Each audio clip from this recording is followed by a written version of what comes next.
Welcome friends to my YouTube channel. Now on yesterday's lecture I have discussed about the effect of altitude and depth on acceleration due to gravity. Now in today's lecture I shall going to discuss the effect of Earth's rotation. That means since the Earth is rotating around its own axis due to speed, it will also impact on G. Let us see how it affects G. Okay.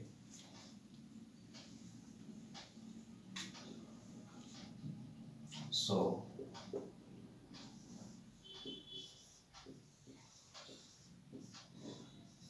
effect of Earth's rotation on G. Now suppose the Earth is rotating about the NS poles. Okay, the Earth is rotating about the NS poles with an angular velocity say omega. Okay, the Earth is rotating about the NS poles with angular velocity omega. And this is the orbit of radius r. Okay, of rotation. Now this is the center. We join this, so obviously this is radius r. Okay, we take a, this is O center and the object of mass m is located at this point, say P. Okay, this is the orbit of radius r and this is the center, and the point P, that is the object of mass m, is located at P, which is at distance r. Okay, at theta latitude say. So if this is theta, this is also theta. Okay, so object of mass m is located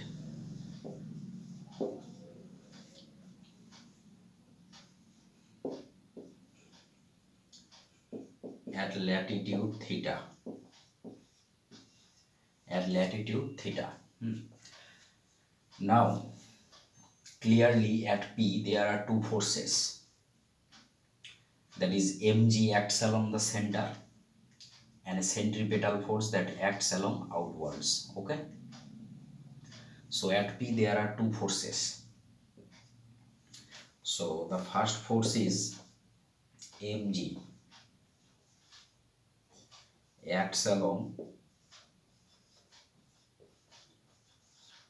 PO, this direction, at the center of Earth. Okay, the force mg is acts along PO, and the another, the centrifugal force, okay, acts along PQ.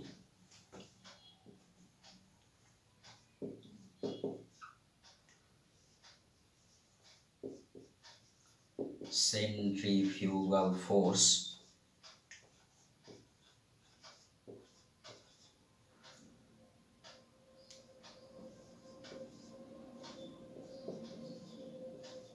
acts along PQ. And what is the value of the centrifugal force? This is obviously m omega square r. Okay, now these two forces are acting in opposite direction, so by using these two forces we can easily find out the resultant force. Okay, so what is the resultant force? Let's check.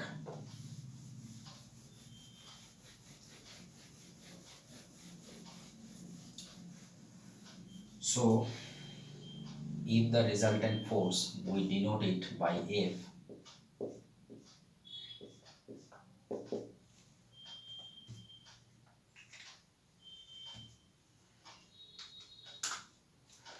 If we denote the resultant force by F, then what would be it? Square root of m square g square, because the first force is mg, plus m square omega to the power 4 r square. a square plus b square plus 2ab cos theta. That means 2 into a into b. Since the two forces are acting in opposite direction, this will be cos 180 degree minus theta. Okay. So let us simplify this. This is simply m square g square plus m square omega to the power 4 r square minus 2m square g omega square r cos theta. Fine. Now if we just look into the picture, then from the picture we can easily write small r this equals to capital R cos theta. Just see the picture that I have drawn. Okay, so small r this is equal to capital R cos theta, because this is the ns pole and this is the orbit. Okay,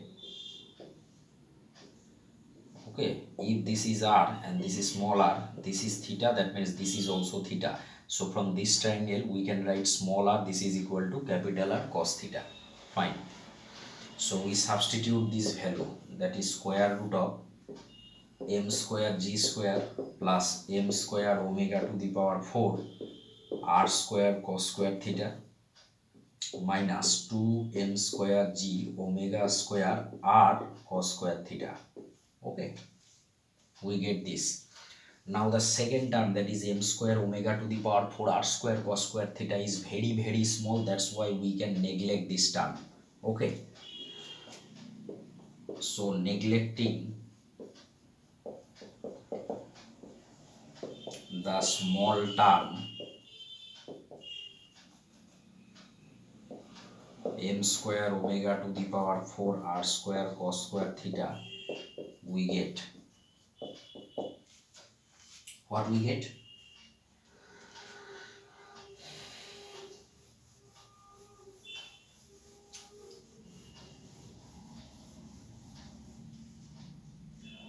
We get the resultant force is this m square g square minus 2 m square g omega square r cos square theta whole to the power half. We get this. Okay,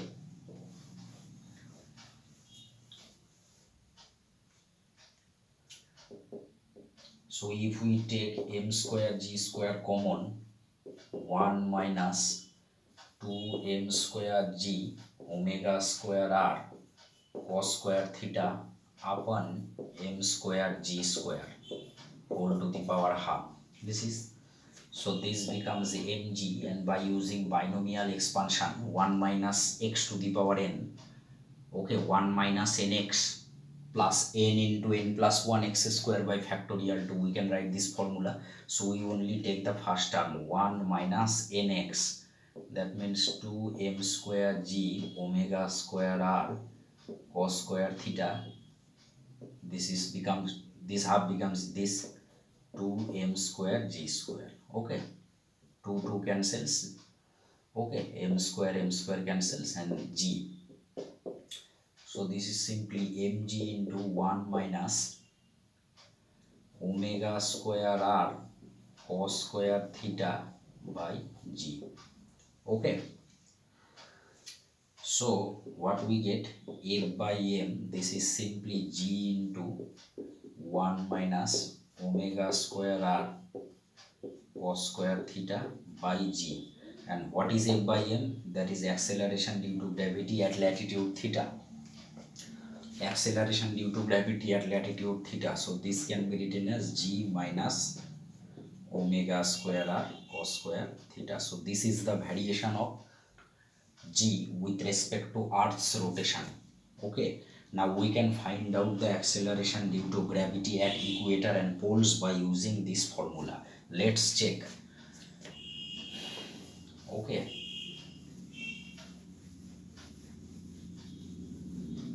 now the formula of acceleration due to gravity, this is g theta, this is simply g minus omega square r cos square theta.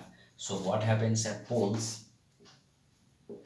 At poles theta is always 90 degree, that means this term is 0. So g theta is g. So you see that at poles acceleration due to gravity is maximum. Okay, that is maximum. Okay, now what happens at equator?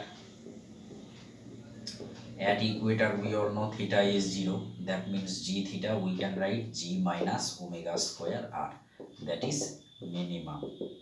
So by using this formula we can easily find out the acceleration due to gravity at equator and at poles. Okay, so this is the variation of acceleration due to gravity with respect to Earth's rotation. Okay,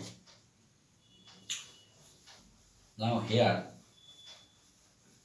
I shall going to discuss another issue, that is motion of a body, motion of a body through a tunnel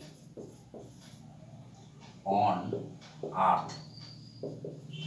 Motion of a body through a tunnel on Earth. Suppose we draw this. Okay, this is the center. Now suppose an object of mass m is dipped from this point, and at any instant it is located at this point, say. Okay, this point,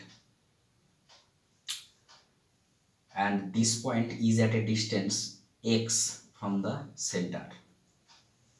Okay, suppose at any instant an object of mass m is dipped from that point at a particular depth. Okay, and at any instant the object occupies this point, and this point is located at a distance x from the center of Earth. That means this distance is x. Fine. Now with x as radius and O as center, we draw a imaginary sphere with O as center and x as radius. We draw a imaginary sphere. Okay, so clearly the object lies at the surface of a sphere of radius x, because the object lies here at any instant. Okay, so the object of mass m at any instant is located at the surface of a sphere of radius x. Okay, the object of mass m at any instant is located at the surface of a sphere of radius x. Obviously, so it will experience a maximum force of attraction due to the inner sphere of radius x, no doubt. So what would be the mass of the sphere? So mass of the sphere of radius x, if we call it m dash, so 4/3 pi x cube into rho. Rho is what? Mean density of Earth. Okay, rho is what? Mean density of Earth. Now what will be the force of attraction between the object and the sphere? So force of attraction between the object and the sphere, if we call it f, so g into m dash, that means 4/3 pi x cube rho into m by their distance is x square. So we can write 4/3 pi rho x m g, 4/3 pi rho x m g. Okay, so clearly this force acts along the center. Obviously the attractive force acts along the center, this is no doubt. Okay, now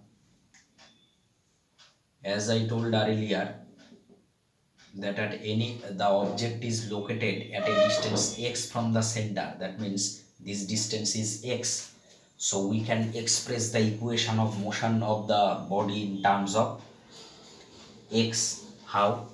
Since the object is located at a distance x from the center, since the object is located at a distance